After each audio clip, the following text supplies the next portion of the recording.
The gospel today is about persecution will come, but we are to give testimony. We are all to be called witnesses. Diba? Saksi. Lahat tayo saksi. In everything we do, nakaupo ka lang, nakatayo ka lang, saksi. Nakasimangot ka ba buong araw o nakangiti ka buong araw? Kahit na marami kang problema, nakangiti o nakasimangot?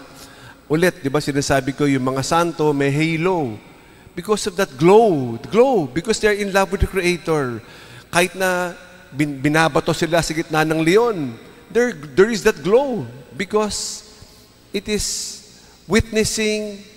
The inside cannot be kept hidden, lumalabas.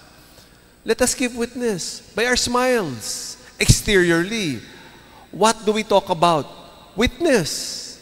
Do we give witness to Him or do we give witness to the devil? Kung wala kang ginawa kundi magchismis ng magchismis buong araw, nagpapatotoo ka sa kadiliman. Kasi ang nasa loob, yun yung nasa labas. Yun yung lalabas. Anong ating sinasaksihan? Puros na lang, ano yung latest? Ano yung latest sa gobyerno? Latest. Kahit anong sabihin mo latest, wala mangyayari dyan. Kung puros chismis ng chismis tungkol kay Father, tungkol sa mga nangyayari dito, naku, chismis ng chismis. Kawawa naman.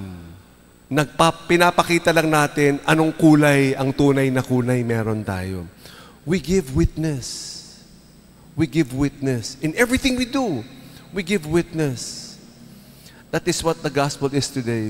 And of course, and if we give witness, hindi siya kapareho ko Siraan nga natin. Nagpapatotoo siya? When we say you give witness, it doesn't mean chapter sabi ng, no. Stories. Good stories. Stories that will inspire. Stories that will help. And not stories that will bring down. Again, we give witness to what we post. I will post this in my Facebook account. Witness para magmayabang? Kung ipopost mo yung latest na bag mo na binili, na ilang milyong piso, yung ginto mong suot-suot na, kung gaano kamahal yung mga suot-suot. Ngayon, paano na? How do you, yung pinagmamalaki ngayon, may kaso, how do we give witness? So, giving witness will show the inside. Nagmamayabang ako dahil sa bago kong telepono, sa bago kong boyfriend o girlfriend. Ipapakita ko sa mga mundo. Pag pinakita ko, it just shows the insecurity there is.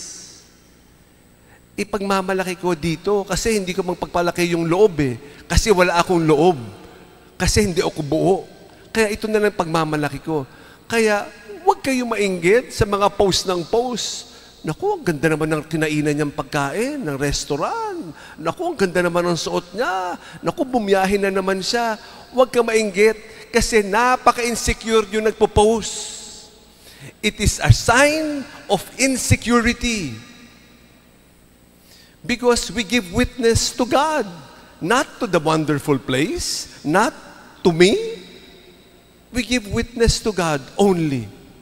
And if we do not give witness to God, we are giving witness to darkness. As we celebrate Red Wednesday, for those persecuted, we pray. Marami mga galit dito. Naku, nagsasabi ni Father, ang sakit-sakit naman. Baka siya. Naku, maraming. That is the price of paying witness. No? But that is what it is to die for the Lord. As we continue to pray for our country, it is a cry for national renewal, no? For mercy and renewal. We ask the good Lord to help us.